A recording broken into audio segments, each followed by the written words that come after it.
Good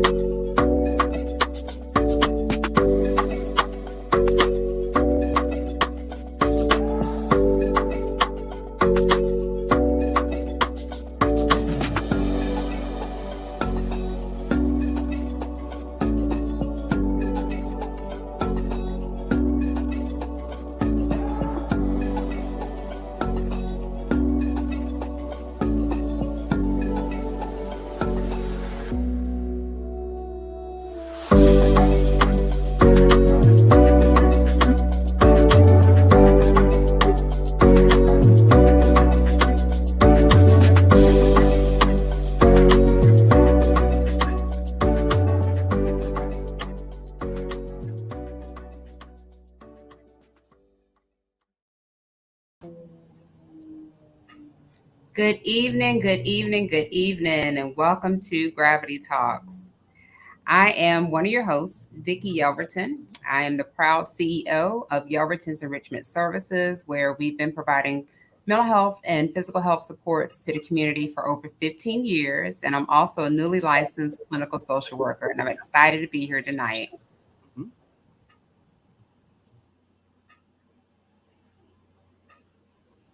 Hello, everybody. I'm also your host, Natasha Lewis. I'm a pastor of Temple of Deliverance Church.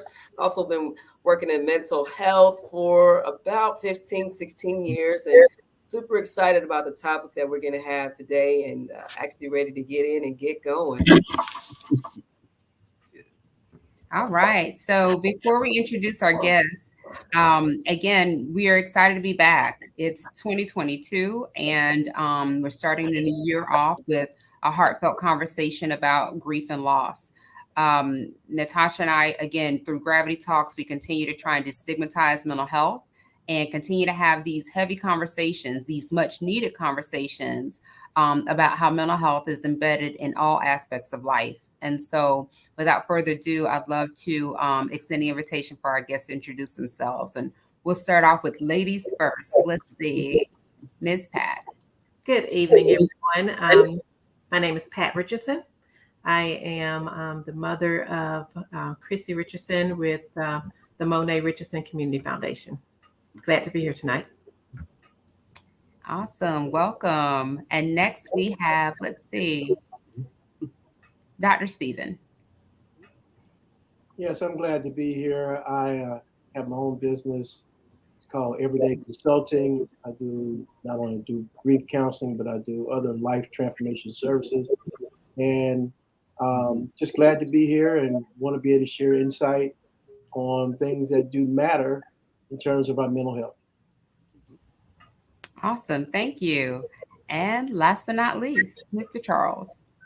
Well, good evening, everyone, and a real happy new year to everybody. Charles Watson, I'm living here in Richmond, Virginia. I am Pat's brother and had the dubious honor of also being Chrissy's uncle. So I'm here to share and hopefully inspire and motivate others if should they find themselves going through a similar situation. Awesome. Well, thank you, team. Thank you, guests, for the introductions. So again, we're going to just jump right in. So again, the purpose of Gravity Talks, and again, this is a great opportunity. I really, truly appreciate our guests for joining us tonight because it's some heavy talk. And I appreciate them being transparent and opening up their hearts and their feelings to share with the community and to hopefully help others, perhaps go through the healing process and dealing with grief and loss. So, of course, the purpose of Gravity Talks is kind of talk about the interconnection between mental wellness and other aspects of life. And so do you mind sharing a little bit about perhaps your knowledge base or your connection to mental health or just any type of feedback you have in regards to mental wellness in general? And anyone can go first.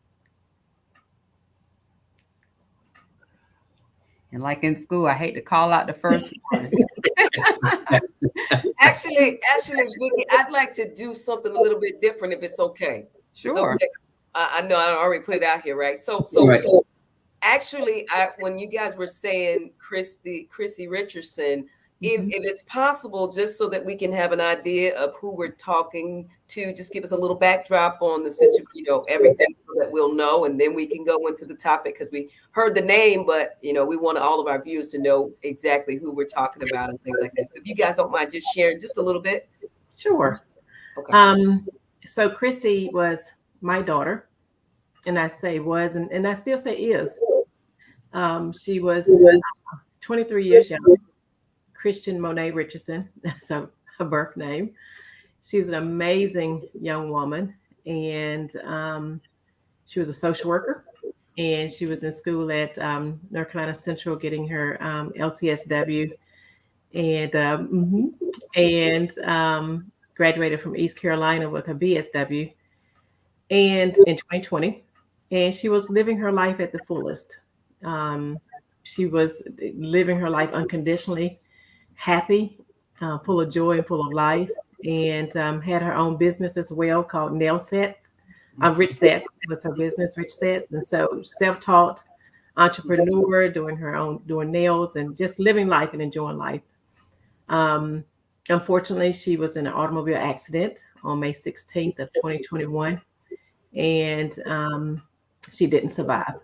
She and her best friend, Journey Colbert, passed in an automobile accident on the same day in the same accident, and one survivor. And so we're here tonight to share, to learn, to experience, and just to remember Chrissy, and to see if anything that we're doing and experiencing and embracing will actually help anyone else, as well as help us through the process too.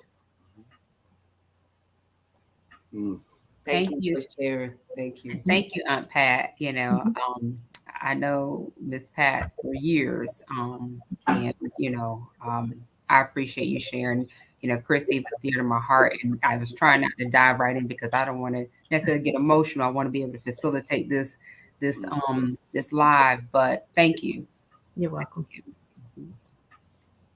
Absolutely. And just to add to what Pat was sharing as my sister, I found myself in part of her life. I actually was there when Chrissy was born. And so part of my life, I became a surrogate father, not just her uncle. So this is like my daughter. Is how I share. So when you ask the question, how do we connect through the mental health piece?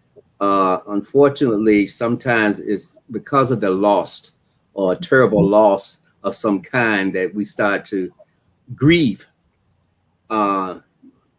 And what has happened is through this grieving, it's become important that we stay connected as family, as friends, going through this, because the worst thing that I could do through this part is to isolate,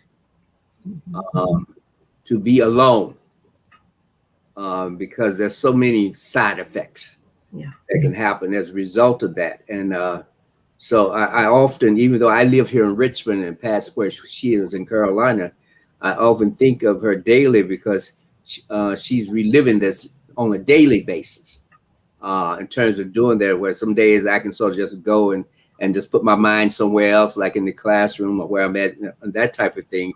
But she's living it daily in terms of doing that. So it's important that we stay connected.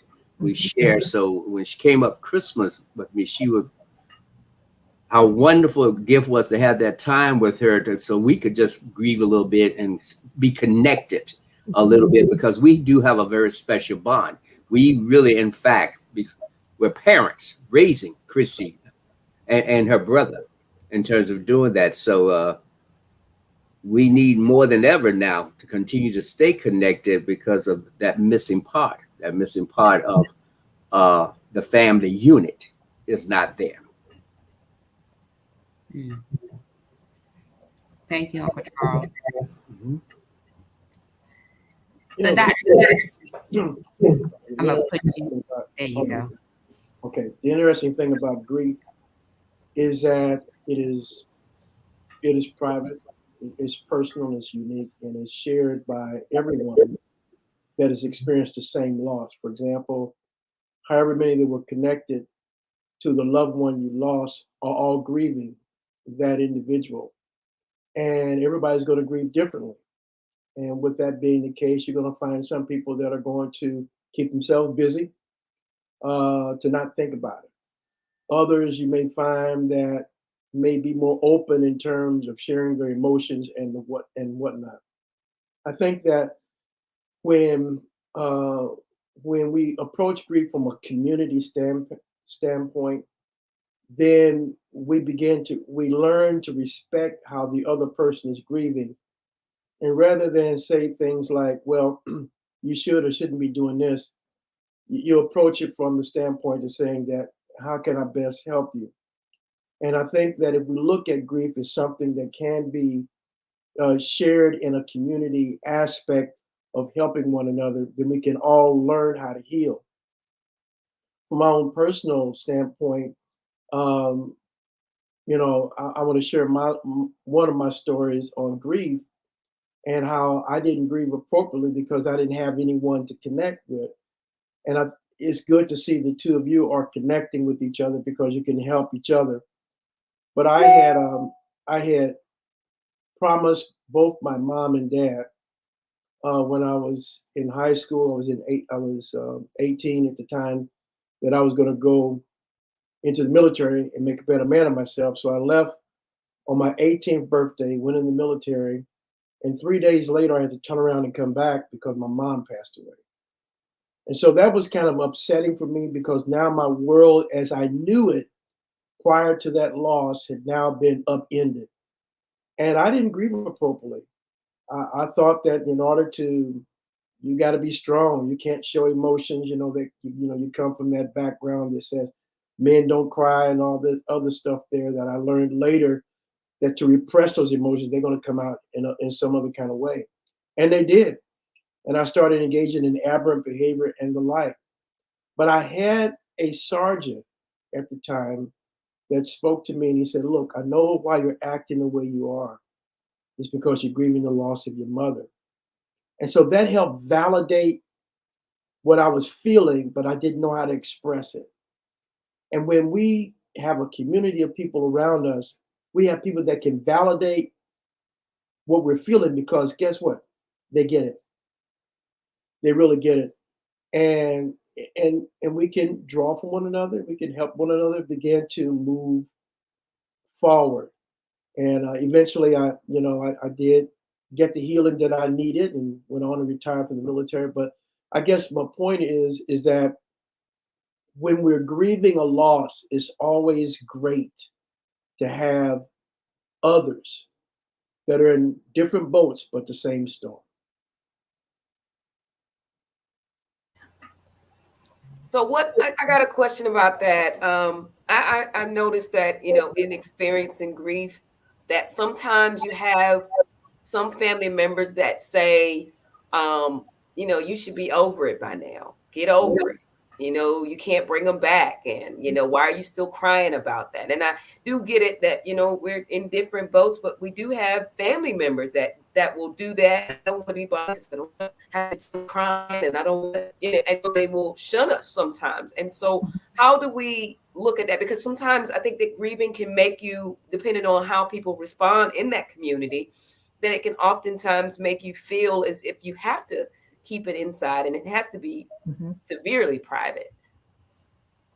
I think that if we understand that, well, this is what I do. Whenever I have families that have had a loss, what I try to do, and it's not always that easy, I try to sit down with as many of those family members as I can initially to be again to explain to them what they can expect from themselves and what they can expect from each other, and to give them some insight or to give them some tips on how to allow the other person to grieve as best as they see fit.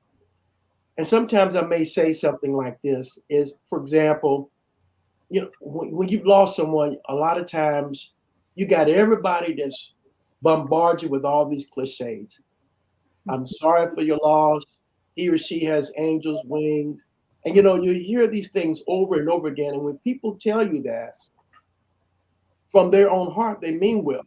But a lot of times, we that are grieving, I'm not even dealing with what they're saying. I'm dealing with the fact that that person is no longer here. And that's what they're dealing with.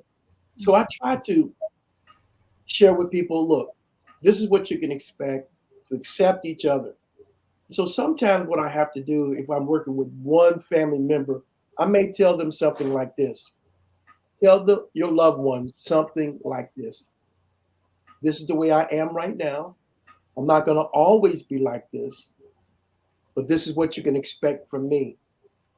On the other hand, this is what I like to expect from you. Because people they don't always read, they can't read your mind. They can't do it. So we have to disclose, hey, if this hurts, tell them it hurts. You know?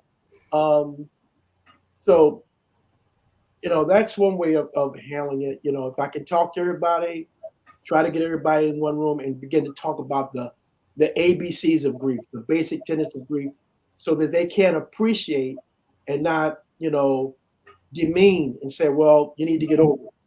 Yeah. Because how are you going to get over someone you love? You can't do it. It's impossible. What they're saying by those actions and statements is that they're saying, I'm uncomfortable with your grief. Wow, that's deep. I'm uncomfortable with your grief. I wonder, is it because they don't want to feel the feeling that perhaps when they've lost something or someone, they don't want to go back to that place?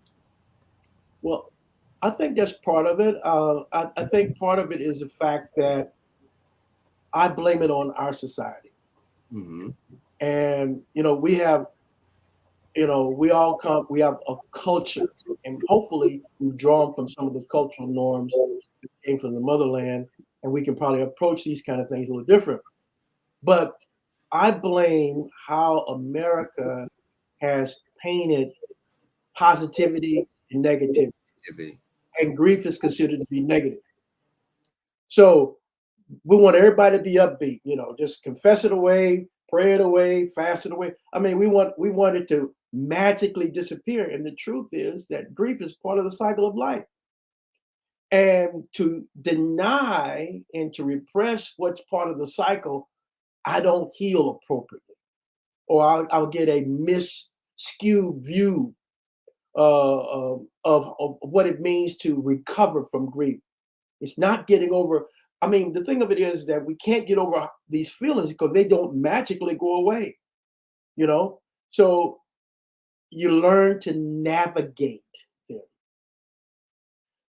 You learn to navigate them. And so what I try to do, and others that are in the field that I'm in, is to guide people. And I said guide people to a buffet of options that they can use as coping skills. Hopefully they can discover some on their own. For some, it might mean this: me talking to my loved one that has left every day. Now, if we're people of faith, well, oh no, you're getting into something else. And so the idea is that we got to respect how another person is processing their pain. And if talking to their loved one or visiting the cemetery or simply journaling in a book is going to help them make sense of and of their mourning, that's what we should do, and that's what we should encourage others to do as well.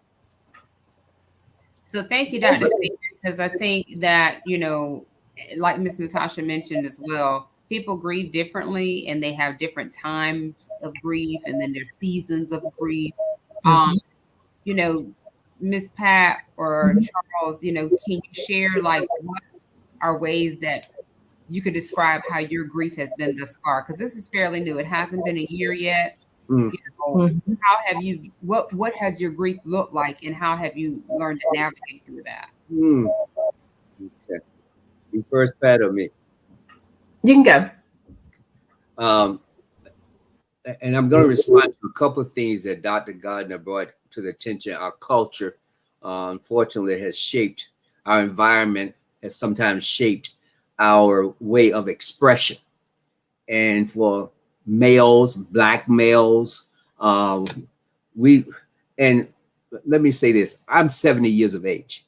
So I came to a point in time where we did a lot of shuck and jive to survive, which means that we kept our expression, we kept our heads down low, all right, to survive, to get through things. So yes, maybe in a particular setting, we might be able to express somewhat, but we were expected to be strong at all times. Boys don't cry, etc.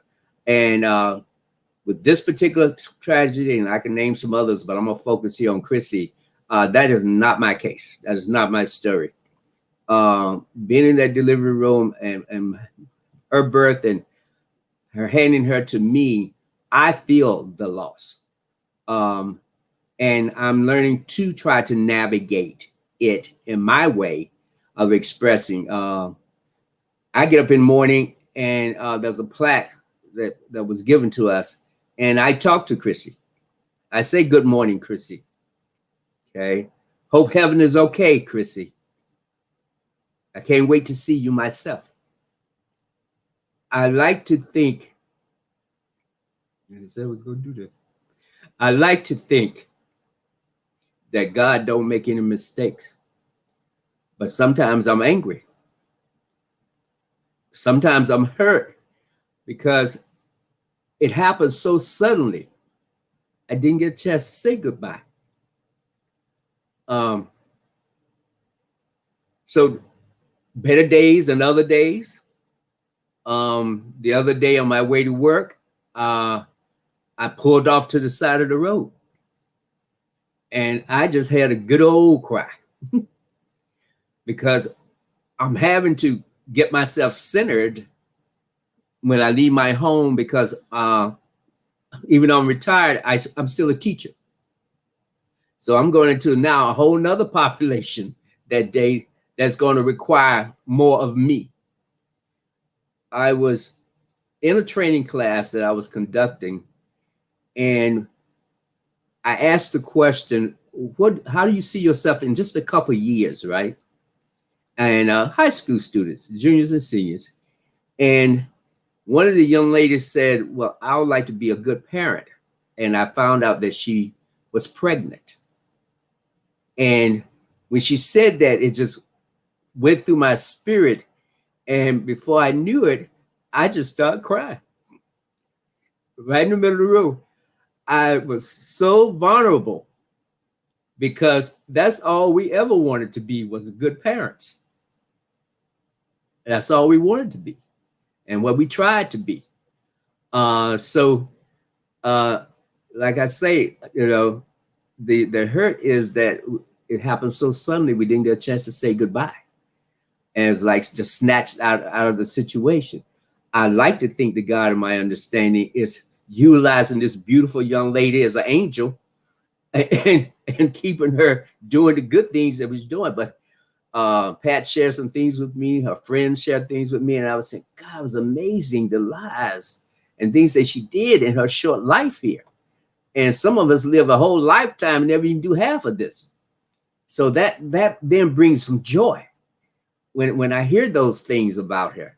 And then, working with Pat now that we have this foundation, Monet Richardson Community Foundation, where we are trying to continue her legacy, but be of some service to others. So through some of this pain, I'm finding some purpose. And that's helping me navigate as well in terms of doing that. But no, I'm learning. And that was the one thing I got in touch with. This is not one of the times I'm going to suppress this. It would not honor her legacy to say, I do miss you, Chrissy. Wow. Thank you. Thank Thank you, Uncle Troy. Okay. Aunt Pat. Whew. I would say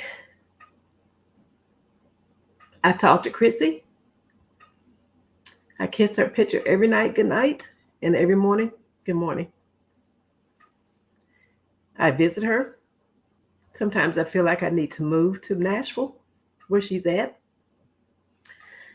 But then I wonder if I move to Nashville, will I go there too frequently? Um, my birthday's coming up this week, and I've never spent a birthday without her. Her birthday is coming up in February. I've never been without her. And so I know I will already go to the cemetery this week. And what I've been doing is kind of a video conversation with her in different situations, just so I can, I don't know, historically just have that of those special times, Christmas, when we emptied out her apartment. I literally went to her apartment and just sat there and just did a video talking to her. What does it do for me? It just gives me just a moment of peace just to talk to her. Because what I'm finding out is now I have to have a different relationship with her than the one that I had when she was physically here. And I can still have that relationship with her. And, you know, if the wrong person hears that, some people may say, well, let's get you admitted. However, I've come to the conclusion that I can't let my grief have expectations for other people, what other people expect from me. And that allows me to power through day to day and to give myself permission. If I don't want to go to work, I'm not going to go. But I'm going to make sure I check in with myself and know that I can't not go forever. I do have to continue my life. But I'm very candid with my team, my boss at work to say, I need to step away or I'm not coming in today. Just so I can have peace and be able to unfold if I need to. And but the grief of losing her, you know, there are moments that one of the viewers, she mentioned that she didn't want to accept the fact that she had lost her child.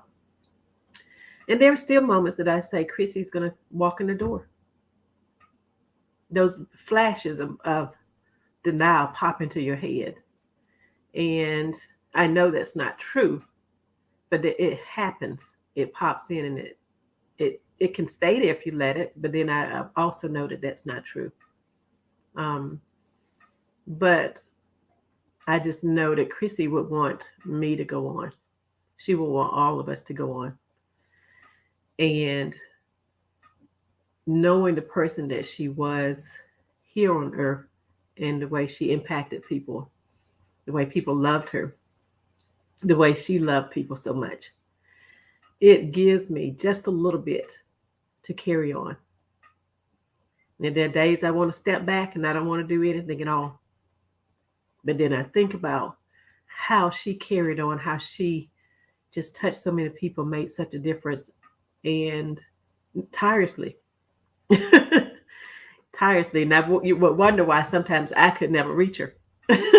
You know, that my engagement with her was sporadic and she would always be busy. And now when I hear her friends talk about how she was pouring into them and giving to them, I see why she was so busy, and they depended on her so much to be a nucleus for them and to be a center for them and to be positive for them and for her laughter to hold them together in her conversations and when they could cry on her shoulder. And a lot of them say they don't have that now. And I just wonder sometimes, did she get tired with that responsibility? Because at 23 years young, that's a huge responsibility. A huge responsibility. But I know that that's her spirit. That's who she was. Mm-hmm. Organically, that's the person she was. And that gives me strength to carry on. But each day is difficult. Like Charles said, each day, there's no one day alike, no 2 days alike. And, you know, part of the grief is trying to bargain Mm. And I had tried to bargain Wow. and say, why not me? Mm. Yeah. But I know that God doesn't make any mistakes. And those are some of the things that we say culturally. And I have to believe in my faith to get me through each and every day. Yeah. Mm. But it Wow. doesn't give me peace at the end of the day. The faith doesn't replace me holding her hand. Mm. I'll be honest. That's good. Yeah, I'm saved. I believe in God. I believe in faith. I believe He makes no mistakes. But I also know that there are times when I'm angry, I'm upset. I wish He could have figured out something different. And I wish He would tell me why. Yeah. Wow. Yeah, I think that, thank you. Thank you for sharing, Mr. Charles and Miss Pat. Thank you for sharing. One of the things that we brushed upon and then you guys have both shared is kind of the relationship connecting with when it comes down to the church and Mhm. the expectations of what the church gives. And, they have an idea of, they're going to heaven. It's okay. You should be all right. God, like you said, God makes no mistakes and all of that, those things. But I'm going to ask Dr. Gardner. I know you're a pastor as well. How do we reframe the mindset of people of God and really get people to accept the grieving process? Because sometimes I do feel like the church doesn't give us the opportunity to grieve. They want us to praise God. It's a celebration. It's a homegoing. Oh, Um, that's good. and it's difficult. And I'm gonna be honest, it's difficult. I Yeah. think personally, if I might say this, and I'm not to offend anybody, but I think it's outright torture when you have a body that's in a box that's laying in front of the family and it's open and you have to sit there and watch them for however long until the service is over and they're saying it's a celebration. Then they close the box. And then this is just whole putting them in. I just think it's torture, honestly, that you have to go through that. But that's just my personal opinion. But I mean, Dr. Garner, where are we as the church? I mean, what are we doing here? Because I'm not sure if we're doing it right. And before Dr. Gardner shares, I just wanted to add that, I attended Chrissy's service and I know exactly what I can attest to. That's how I felt, attending the service, looking at her beautiful picture and just going back down memory lane and remembering the smile and all that good stuff. And it was like, I get it. I know that's formality when they say it's a celebration of life, but I didn't feel like that either. It was I had a lot of questions as well, and a lot of hurt for Miss Pat, hurt for the family, hurt for one of our best friends, Keisha, her cousin. Like I didn't understand, and I haven't had a lot of loved ones pass as far as that were close to me that I knew per se, but I knew Chrissy. I knew Chrissy when she was a little girl and throughout life. And it was like, it just seems so surreal. And I think because of the time, there's not enough time to get over the shock, right? Before you have to have the service for the loved one. And you're right, you're sitting there in shock, but you're going through the motions because you have a time frame that you have to commit to get the person, buried or what have you. But it's not enough time to kind of really take it in and understand what's going on. Mm-hmm. I think we're just going through the motions. And you're right, Natasha. I think that, people don't feel like celebrating and they don't feel like praising and clapping. And that doesn't mean that we don't love the Lord and doesn't mean that we don't have the faith. It means we're hurt. Yeah. We haven't had time to get over that. Like, Lord, I'm hurting right now. I'm not ready to deal with this. Mm-hmm. But you go through the motions and, when the dust is settled, that's the critical time. That's the intimate moment where that's when we need to check on the person. Mm-hmm. The flowers and all that stuff is nice, but in the end, when that person is there at home at 1, 2 o'clock in the morning Mm-hmm. and that ache in their stomach hits and it's like, oh my God, this is real. Mm-hmm. Then what? Who can they call? Who can they turn to? So, Dr. Stephen, I'm sorry, I just wanted to share that. That's absolutely true. I think that um, it's a six and one half dozen the other. Some call it a celebration of life, and that's because it's commonly called that. Others choose to celebrate the life of that person at a more special time rather than the funeral. Some may do it at the repast. Some may just say, look, let's think about 6 months from now where we can all get together and we can have this balloon release or whatever the tradition is, and let's really talk about it. Or let's talk about it at Thanksgiving. I mean, that's like 12 months. It's like 11 months from now. We'll leave a place at the table and everyone can go around the table and share. Sometimes celebrations of life should can be done after the pain is minimized, because there's otherwise you feel pressure. Well, I got to celebrate because it's celebration of life, but that's not how I really feel. In fact, what Pat said, you don't mind me calling you Pat, do you? Okay. Well, what she said was that I'm saved, but I might be. I'm still upset with God. You could have done something differently here. And I think as people of faith, we don't think God's big enough to handle how we really feel. We think that, I'm sinning if I say that, I'm mad at you, God. Well, Jonah was mad at God, and he was mad because God told him to go down to Nineveh, and he went down there and preached, and he still was mad at the. I mean, the thing of it is that, you know, we have to realize that God made us human, and we should not allow our humanity to step in the way of our spirituality. We should know that the two can coexist, and so when we understand that, we can better approach our faith, and navigate our grief along with our faith. And think about uh, what was going through the mind of Joshua when he just saw Moses die. I mean, him and all of Israel were all experiencing the mourning, yet in the midst of his mourning, God spoke while he was grieving. I think there's a message that God is really that can convey to us even at these dark hours. And it's not like that these dark hours is the devil, these dark hours is our life. And we need if this is an opportunity for us to connect with God. Or God, help me to draw meaning after the morning. How what does this mean to me? Well, I can see what God's done here. You guys started a foundation. You became empowered by the loss. And I think those are ways by which we can be informed by something so tragic that we lost, that we reinvent ourselves. We find a way to take the memory of that loved one forward. Even though it feels like you're building a plane while it's flying. I mean, it's kind of difficult, but you want to honor their memory, and you do it through service.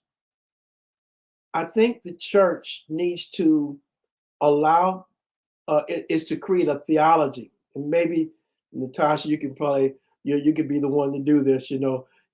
Create a theology on God-given grieving. How is a person of faith supposed to grieve? We don't even have a theology for that. We don't even have a theology, Vicky, for mental health in the church. Come on now, Black folk don't want you to know a Black person, and I'm just calling like it is. They don't want you to know something wrong with their head. At least that's what we projected.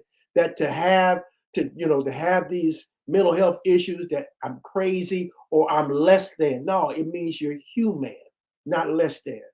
And so, but the people of faith have a huge opportunity to begin to say, look, you know, you know, we need to wrap around this person. We need to create the kinds of talks and discussions and forums that says it's okay not to be okay. And it's not a lack of faith when I express I am in pain. And so, but I think that's something the church has to work on because, we have these wild ideas or we have these traditions and thought patterns that have been passed down. And so we don't, and it doesn't resonate with what's actually happened. So we're just, you can't fake it till you make it, not with grief. So anyway, those are my points there.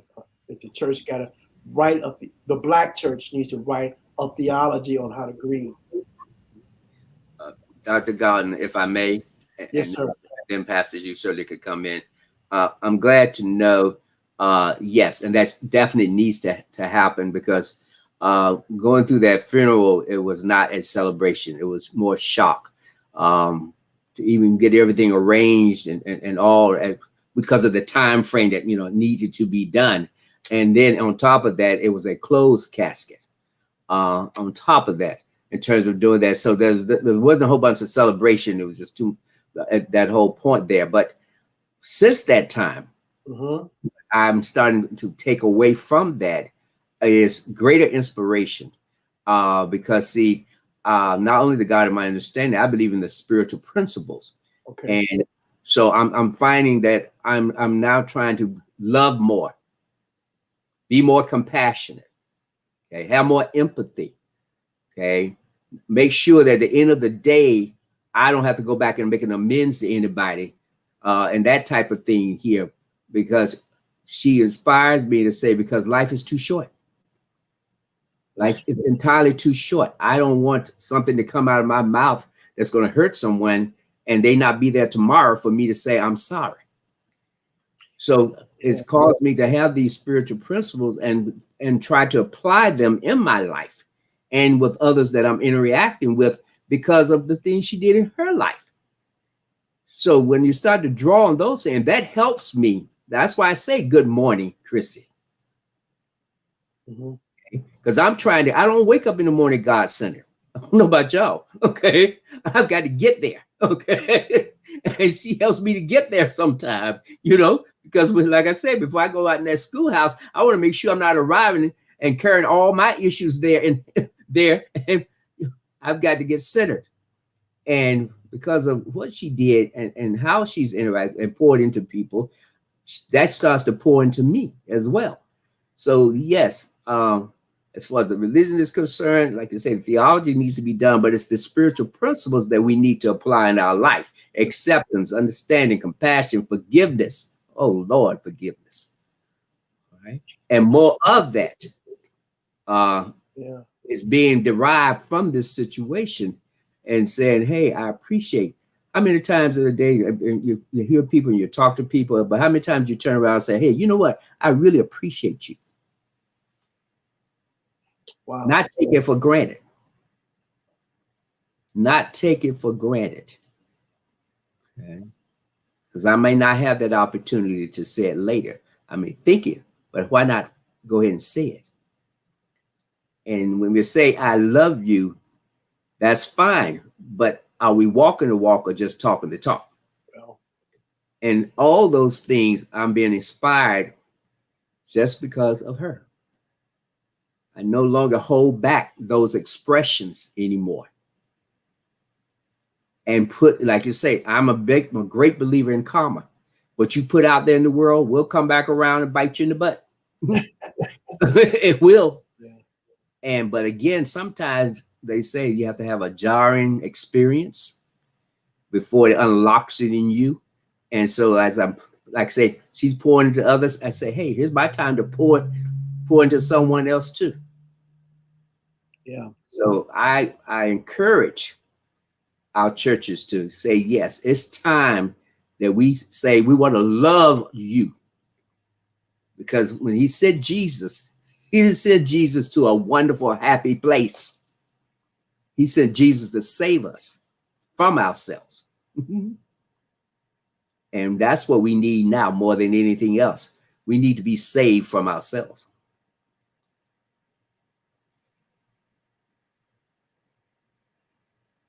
Well, one thing, let me see. One thing as we've been conversing and the comments are pouring in again as people are sharing, this is much needed conversation. And to be honest, growing up, I think we all are expecting to live long lives, and we expect that the elderly or our grandparents, that when they sunset, that's normal, right? I mean, that's part of the life cycle.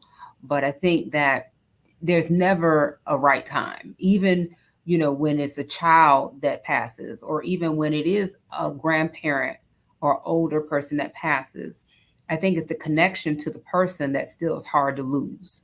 And so I think when we try and put reason with it, it's still hard to reason, because the human brain just can't reason sometimes when things like that tragically come to an end, especially, well, I can't even say if it's sudden versus planned. I think it's still a loss. And I think it's okay to accept that it's okay, that it's still a loss. I can't compare this loss. Well, when people say you should be over by now, you knew they were sick, or the first thing people say, well, were they sickly? I Yeah. still lost them. And so I think, like you said, we have to wrap our arms around each other as we navigate through life and as we lose loved ones, and help to kind of support them. But like you said, I think, I forget who made the comment earlier, that a lot of times people don't want to experience the feeling because of what they felt when they went through it Right. themselves. That's true. So it's like a protective mechanism to buck against that and say, it's really like a fight or flight. It's kind of like a guard. And I think sometimes people also feel guilty about not grieving all the time. You have one episode of laughter. Oh, how I shouldn't be laughing, but you're still human. And sometimes you might be laughing about the loved one. Those I think are the best laughs, when you think back and say, remember when they used to do so, and that's okay. And you wrap yourselves around that support, that group that understand and remember the person as well. And I love what Dr. Stevens suggested, have an annual opportunity on their birthday, celebrate them. Not to say people don't do that, but I think that is a great ritual, or great bond thing to do with the family and the friends that love the person. So Yeah, I was going to also just add to one of the things that we have to do in the Christian community is just promote more awareness about what grief is, and also providing a level of support. And just like we with mental health, every aspect of mental health, we as spiritual leaders have to recognize that, the Bible doesn't always stop you from crying. It doesn't, it's just that you read it all day long. But if you're hurting, if you're struggling with something, I can read you all the scriptures and we can pray all night long, but it's not going to bring it. A mother, my heart goes out to you, Miss Pat, and some of the other mothers, and we've had quite a few mothers that have been on commenting that have lost their children, some even at the same age as your daughter on tonight. But my heart goes out to you, because when you carry something on the inside for however many 9, 7, 8 months, however many months, and then you have great aspirations and you look forward to the future. The one thing that you don't do is plan to have to bury them. Go ahead, Miss Pat. Go ahead. When right after Chrissy, and there are words that I can't say. Right after she transitioned, there would be times that I would cry and my stomach literally would hurt. And I was talking to my counselor and I was explaining it. And I said, I said, maybe I need to go to the doctor. I said, maybe something's going on with abdominally. And I don't know what the term is. Dr. Gardner, you might know what it is. But for mothers, when they lose a child, there is a term associated with that loss. And it's because you gave birth. So it's in the very same place, of course, you gave birth.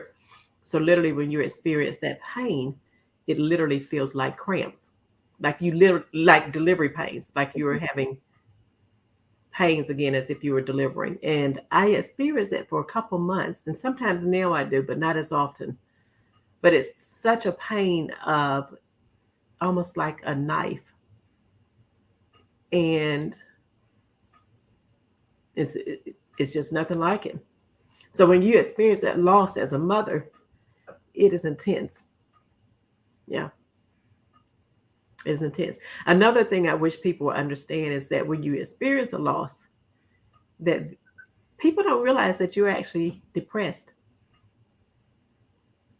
that you literally are depressed. I remember someone asked me, no, not someone, many people asked me because I was out of work for 5 months. And if it was my choice, I wouldn't be working now. But I remember someone asking me, only on my foundation, I remember someone asking me, many people asked me, are you are you back at work? And I said, no. And when are you going back? As if there was a timeline of expectations as to when I needed to get back to work for someone else and not take care of myself. Wow. Yeah. One of the things I try to do is okay. Let me speak now.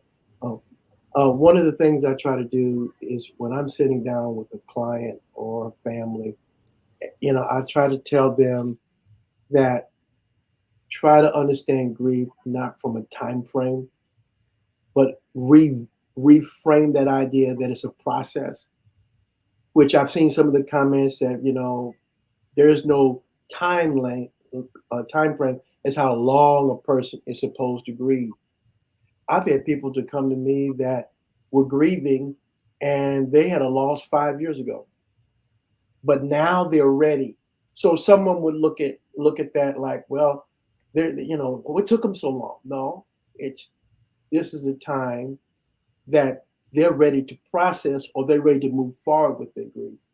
Or you may find people where one person might be able to do certain things that another person in the same family can't do. For example, you might be able to pick up that photo album and flip through it, or someone else in the same family that had the same loss can't pick it up right now.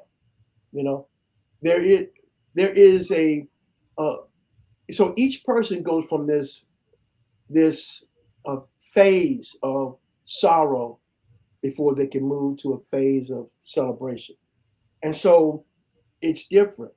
And so when we look at it, that it's not a time frame, that it's a process, then I don't get caught up in how long it's been.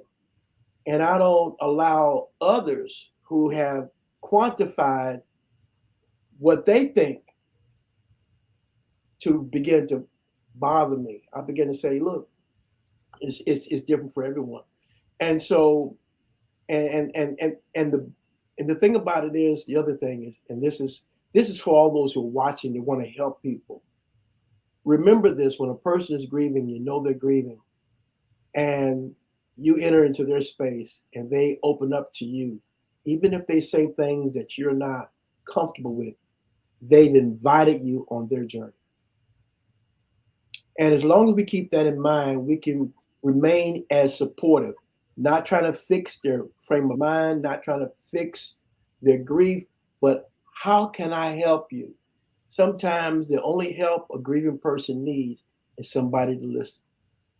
And if they can't find a human, they'll find a dog. I'm just keeping it real, because that dog he's just going to love you unconditionally. But sometimes we have to be unconditional, you know, servants in the sense that, okay, how can I help you? And they may sit there and vent for half an hour, and they're not wanting you to try to come with scripture and verse, come on, to try to fix them. They just want to be able to dump what they are hearing in their gut. And they feel safe enough with you to say, I can let myself go and not be judged on what I say. So there's some tips. I love that. I love that. I Thank did you. too. I did too. I I think like that, I really think too, okay, in all transparency, I know people don't mean any harm. I think Right. they're thinking they're helping. And a couple times, like I had to learn, and just sometimes I would just tell a person, I don't know what to say. I'm just here.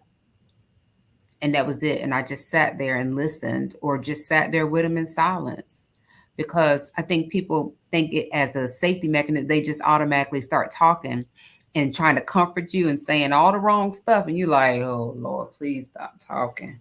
But they don't know any better. They're thinking they're helping you through it, when, like Dr. Stevens said, sometimes you just want to be listened to or just cried with. Just cry with me, or just let me cry and just sit here, just to be a comfort. And again, sometimes, and then when people ask you, they say, well, I'm here for you if you need me. Do they really mean that? Are you No, ready to take on this weight?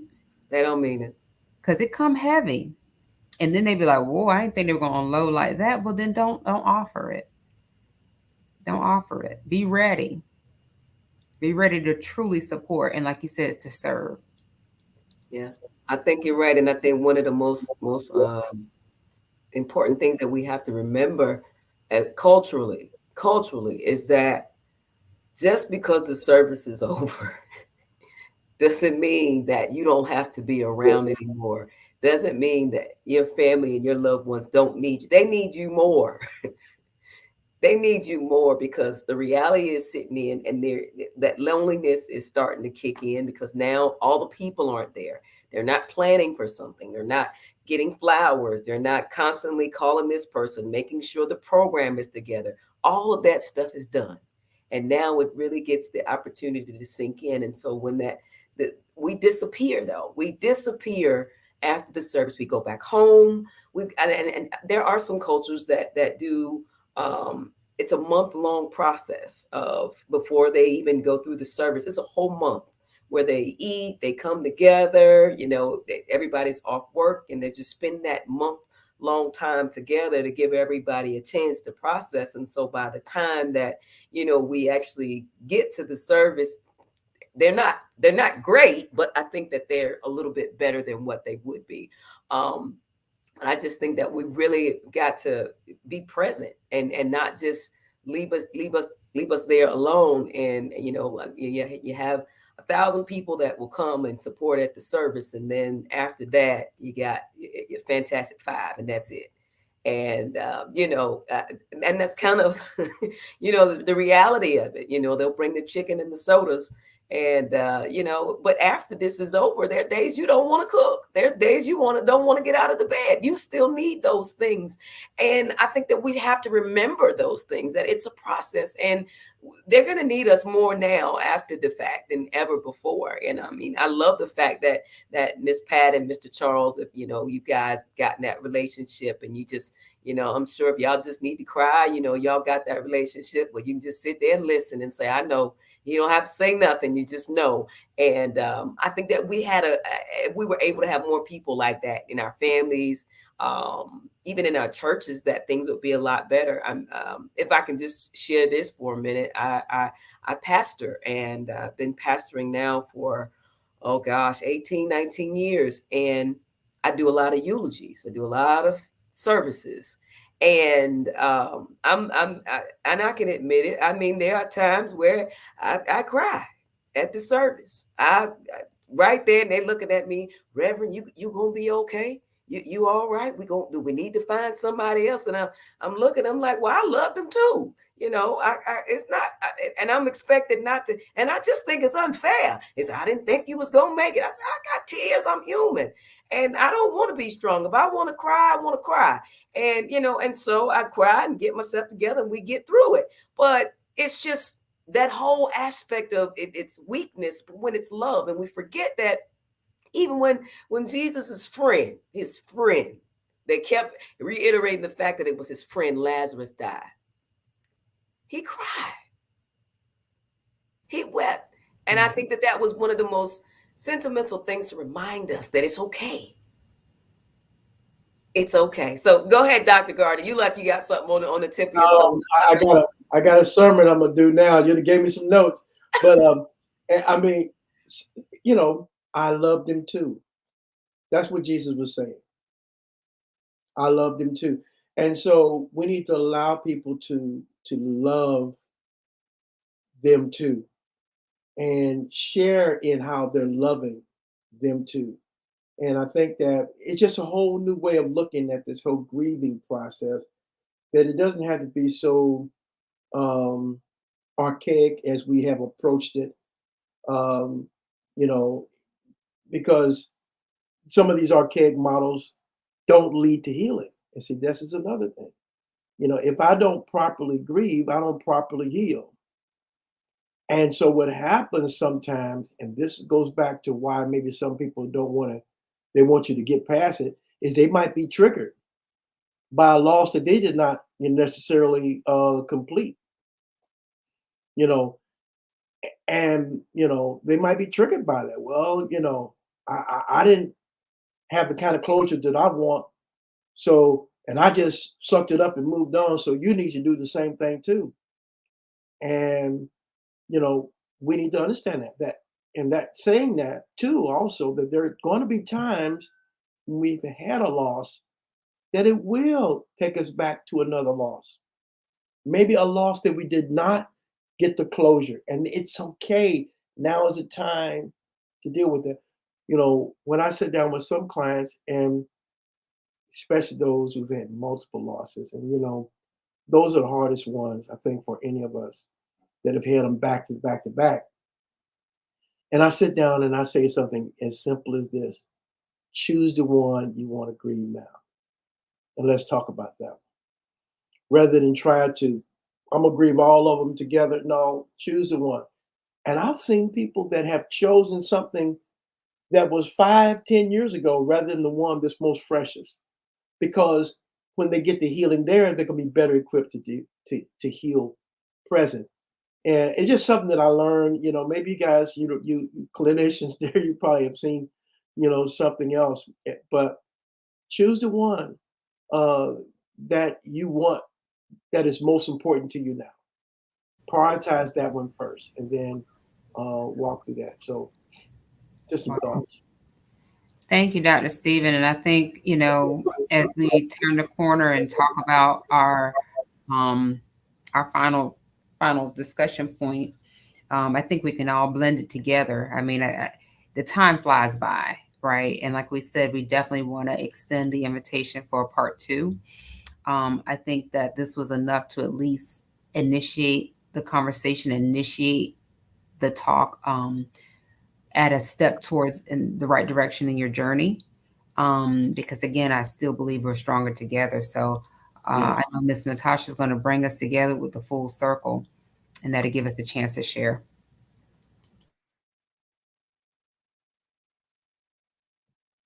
unmute.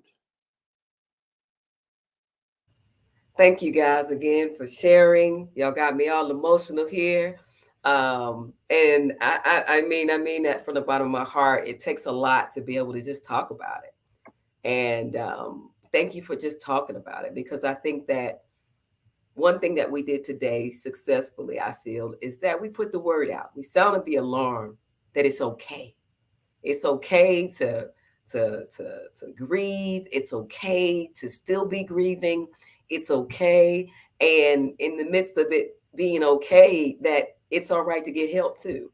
And you're not too Christian that you can't seek some professional help. Dr. Garner has helped me even revisit some things in my mind, and even question myself even during this conversation, say, are you okay? Did you get past that? Because I have my moments about certain people and things like that. And so it just made me reflect on my own life, even listening to everything else. And so I want us to just take that time to really think about it and consider those things. But right now we're at the end of our show. We do something called Full Circle. And in our full circle moment, we just kind of bring things to light, and we just kind of bring everything around in a circle, just to kind of see what the closing and last thoughts that you would like to share with the people. And, basically, one of the questions that we're going to do, the question that I'm going to do, ask you guys tonight is just what are your thoughts on overcoming grief? What are your thoughts? And however you like to share that, we're welcoming that to come and happen. And we're going to start with Miss Pat. We'll start with her first. Since she's the lady, we'll start with her. Y- Thoughts on overcoming grief. I would say, honestly, you never overcome it. You just learn how to deal with it day by day. Each day is different. I said to my counselor a couple of weeks ago, well, about 2 months ago, that I was regressing. And she said, "You are." And that's when I asked for more time off because I realized I wasn't well. I wasn't doing well. And I wasn't ready to go back into the workforce and have to be responsible for my actions and interacting with other people. And so there'll be triggers and there'll be times that I still feel that way. Um, so I know that it's not a straight line. You're not going to start grief and you're not going to finish it. Mm. You're going to go just around and around. Sometimes you're going to go backwards. And I had to learn to accept that, um, and know that that's okay. There are days I feel like I'm starting at point ground zero. But then I go through that emotion for that moment, for that period, that day, that week, whatever it is. And then I try to pick myself up and I try to use some of the tools that I've gotten through counseling because I truly believe in counseling. I have encouraged friends, family, Chrissy's friends, everybody that I know that knew Chrissy and it's been a part of this to please seek counseling. And so I just know that for me, it's going to be an ongoing process with counseling and with grief and with support and with family. And so I feel like you never actually get over grief. You just learn this is your new normal without that loved one. And how do I now go forward? And then how do I allow myself sometimes to go backwards? Yeah. Thank you, Miss Pat. Thank you so much for sharing. Thank you. And our prayers are continually with you in this journey. And I just want to say, that you're superwoman. You are a superwoman. I don't know if anybody's ever told you, but I just see your strength, even in the midst of you feeling probably like you're powerless. Yeah. But I wow, do. you Yeah. are amazing. You're an amazing woman. I'm so And glad to meet you tonight. people say that, and I don't know when they say I'm a superwoman, I don't see that. And so, because I know sometimes when I'm here, I feel like I'm not. Mhm. When and then when I get engaged with the foundation, Mhm. then I try to move and do the best I can. But And I thank you so much for that. I appreciate it. But sometimes I feel like I'm struggling really bad. But I try. I try. And Pat, I did what Natasha shared that I'm just really super proud, like just to see how quickly you and your core have started the foundation. Yeah. But I know Pat, and Pat is always very resourceful, very on point. She does things in excellence, and I wouldn't have expected anything different. But I give you kudos for the strength because I know it took a lot. It takes a lot It does. to endure day in and day out. But you smile every time you mention the foundation's name. Yes. And so if that's the comfort, then you hold on to that and keep doing this great work out here in the community because it's needed. Thank you. It's needed. Mr. Charles. Mhm. First, Pat, I appreciate you. Thank you. You know that from my heart. I love you.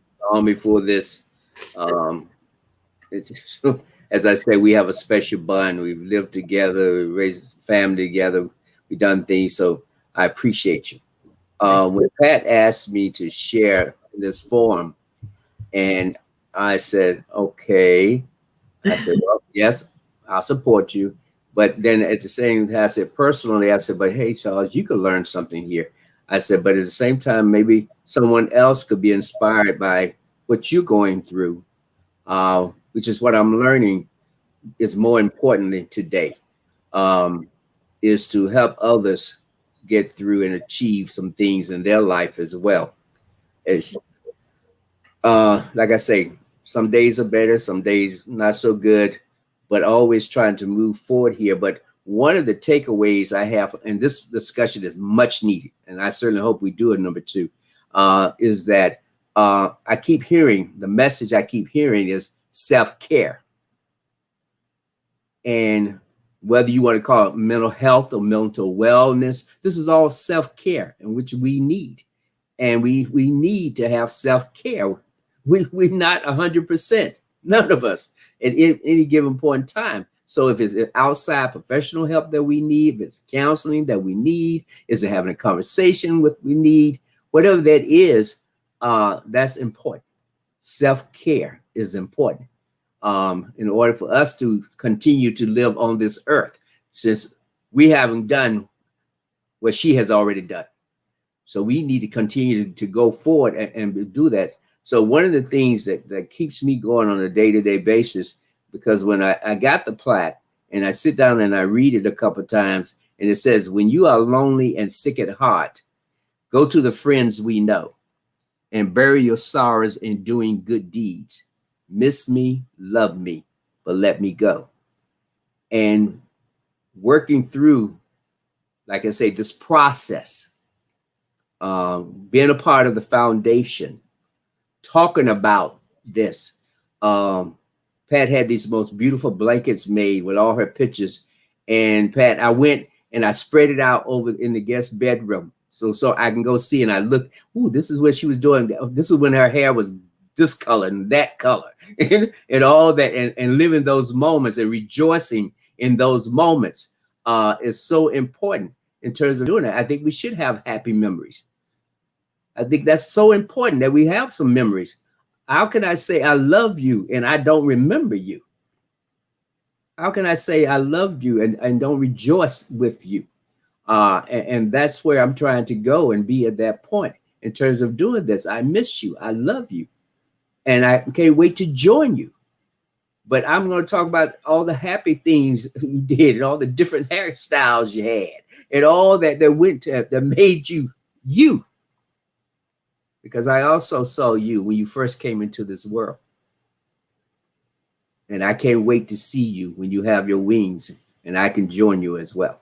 So the takeaway, let's continue to talk. Let's continue to identify, yes, there is an illness that comes through this process, depression and all that happens. And that, yes, we do need some self-care as we go through this process for however long it may take. Because we all can use the help. So thank you for asking me to be a part of this. Thank you, Mr. Charles. Thank you so much for sharing. Thank you. I just hear it in your voice that you really loved her, and just like she was your own. I can just feel the connection with you guys, even over online. So, she had some great people in her life, and I believe that, all of the things that she did at such a young age, she did those things because of you guys. You guys imparted in her so much that she started early and just took off with it. You guys gave her that. And, for that, she's given several gifts to the world that will never die. And so, just thank you both. Thank you both for your contribution and even for the foundation. I see that you guys have been giving scholarships. I've been watching. So that's awesome. That is awesome. Continue the work that you do. Can one of you just tell us how we can find the foundation and how we can follow it? Sure, you can. Right now, website is being built, but it should be finished in the next couple of weeks. But it will be Monet Richardson Community Foundation.com. And in the meantime, social media is very active, Facebook and IG, and they could just Google, look at Monet Richardson Community Foundation on Facebook and IG, and wonderful pictures. There'll be postings about her life, things she's done. We have Throwback Thursday and just all kind of amazing things coming up. We have a 5K that's coming up on April 23rd.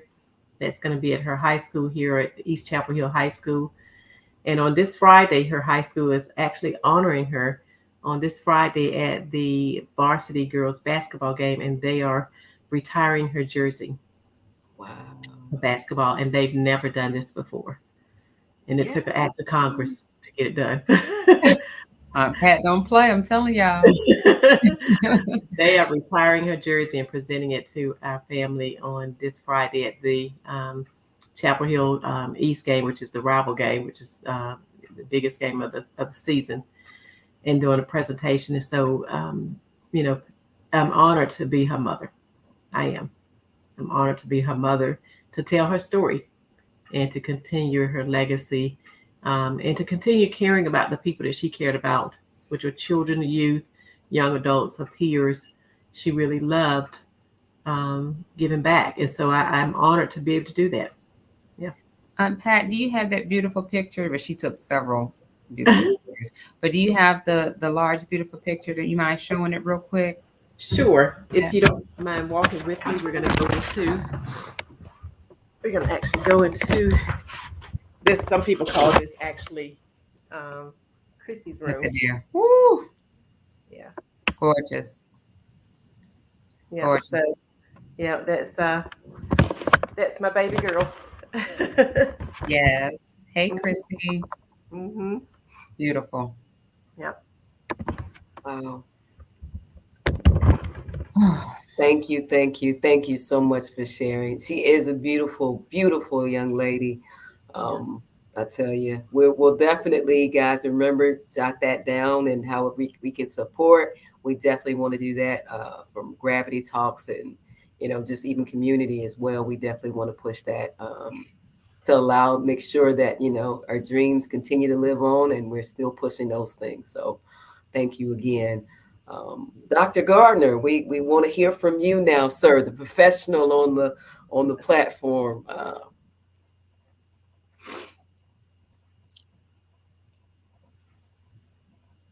think you're muted. Okay, there we go.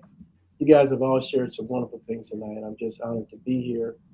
If I was going to share something that those who are grieving can take away, I think Charles touched on it about self care, and it would be simply something like be kind to yourself. Accept the version of yourself you see right now. Know that you're not going to always be like this, um, and learn how to grow and know that you can grow from grief. Um, Early on, it just seemed like everything is so uncontrollable. Grief's behind the wheel, and you're the passenger. But as you grow through grief, you become the passenger, but your grief is still with you. Charles had said something earlier about empathy, and I think that's one of the things that we learn is that we develop a capacity to care when we've gone through something traumatic, even as this. Our heart becomes larger. We become more sensitive to people. But in the process of becoming sensitive to people, become sensitive to yourself, that you're not 100%. So accept this version, okay, of who you are right now.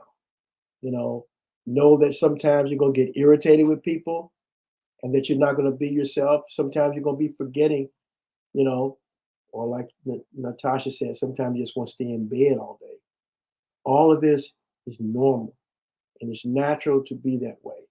And if we can accept this version of ourselves that we're experiencing, I think that's one step that we all can take toward healing. That's awesome, Dr. Gardner. Can you tell us how we can, because you've been helping me, I'm definitely going to give you a call. And I'm feeling the need for a grief counselor. So can you tell us how we can find you? Do you do Zoom appointments? Do you do virtual? I mean, do we got to come to you? What we got to do? I do Zoom appointments, and so you can go to, well, I guess I don't know how to put that in here. How do you chat in here? I'm not sure, but we Yeah, can. I'll get it to you. Okay, okay. Yeah, I'll get it to you. But yeah, my website is everydayconsulting.org, or you can contact me, dr.steven at everydayconsulting.org, and we can do Zoom sessions just like this to help you navigate through your grief, and or I mean, it's not the only thing that I do, but that's the topic we're talking about. But anyway, um, everydayconsulting.org or dr.steven@everydayconsulting.org. There you go, right there. Awesome, awesome. Thank you so much. Thank you. And I tell you, you've really helped us to touch on some areas and just get, to just reassure us that it's okay. Because sometimes people can make us feel like too much grieving is bad and it's a negative thing. But you really encouraged us to just live through it and just keep pushing. So thank you, sir. Thank you, All thank right. you. Miss Vicky Yelverton, you got something you want to share with us tonight before we go? Yes, ma'am. Thank you. Um, Again, I'm just so grateful. I'm grateful to Pat, Uncle Charles, my dear friend Keisha, her family, Miss Simp, um, Chrissy. I'm just appreciative that you all took the time tonight to share your story and to be transparent. And it took a lot of courage. It took a lot of strength, and I don't take that for granted. Natasha and I have been doing Gravity Talks for over a year, and it has been a journey for us. It has been a wealth of learning and just coming in contact with awesome people. And we truly appreciate you now being part of this family, to be able to share and bring awareness and to, again, reiterate that it's okay not to be okay. I didn't realize how needed this Gravity Talk was until we posted and we started letting folks know we were going to host a conversation about this. And people just started sharing and saying, I'm spreading the word. I appreciate this. It's much needed. And especially because it's a sensitive time with the new year, I was hesitant because, you typically want to start off with something like a New Year's resolution type of motivational type of situation. But this was a different type of motivation, and motivation in the sense that we are again stronger together. It's okay to be vulnerable. It's okay to be open about the hurt, about the pain, about the loss, that it is human. And I love what Dr. Gardner said earlier. I'm gonna have to scroll back because someone else quoted it, uh, that he referenced about. Let me see if I can find it. Um, God made us human. And then it was also something about, there we go. A dear friend of mine, Lawanda, shared, I love that, different boats, but the same storm. And, again, that's why it's important that we gravitate to each other when there's a level of hurt, that we reach out to one another. Even if it's just an emoticon, with a heart, it just brings a smile at times when you're like, wow, somebody was thinking about me. And how did they know I was needing that little boost to get through today? So, again, kudos to all of us who have lost, who, again, it's life cycle, so who will continue to lose. I just pray that we are blessed with the strength to endure. So, again, thank you all for joining us tonight. Thank you, everyone. I will. I'll say it in my preacher voice in my closing. Um, I just wanted to say, I wanted to do this one simply because you guys know one thing that we have going on, that regardless of what other people think, regardless, we're still in a pandemic. We are. And regardless of the different variants and how long it's lasting and all this thing, people are still dying. And it seemed like we had a break for a while, and we had a good break where, COVID was the only thing we were hearing about deaths with. Now, all of a sudden, now it's everything all over again. It came crashing down on us at one time. And I think that it was a needed topic because I think everybody's experienced something. And right now, we've just been looking at one tragedy after another. I believe a young lady was on. She made a comment that she lost a loved one in the CVS fire. And so, our heart and our prayers go out to you as well. And, QVC fire. yeah, that's what it is. I said CVS, didn't I? Y'all know what I meant. Mm-hmm. The three letters, the three letters. And so, we want to just definitely make sure that we're well aware of being supportive. One of the key things was community. providing that level of community, not going anywhere, and making sure that we're managing self-care. Self-care may just mean making contact with that grief counselor. It just may mean that. It may just mean getting a therapist. It may just mean that. That's a part of self-care. And it's okay not to be okay. And you're in control of how long it takes for you to get past or get through or just be able to maintain day by day. Nobody, there's no book No. on to tell you when to stop loving, when to stop hurting, when to stop crying. And so feel how you need to feel for as long as you need to feel. But take care of you. While you're still here, take care of you because God has kept you here. So obviously there's something that's significant and important that he has for you to do. So again, guys, we thank you. We thank you and we want to promote self-care. But not only that, remember that you are human. You are human and it is okay to not be okay. Again, thank you guys so much. Thank you to all of our guests, participants, and also my co-host Vicky. And we want to say congratulations to her as well. Since we've been on here, I think she now become a licensed therapist. So congratulations to her. She before we were just on here talking about mental health, so now she licensed, y'all. She legit now. So we say congratulations to her. And again, guys, happy New Year, happy New Year. We wanted to start the New Year off right. We wanted to start the New Year off being refreshed and renewed, and knowing that it's okay not to be okay, but we're gonna be okay. Just know that we're going to be okay. And again, guys, have a great night. Thank you for tuning in. Remember, like, tag, and share, and let somebody know about this awesome conversation that we had on tonight. Thank you. Thank you. Thank you. Thank you so much. Thank you.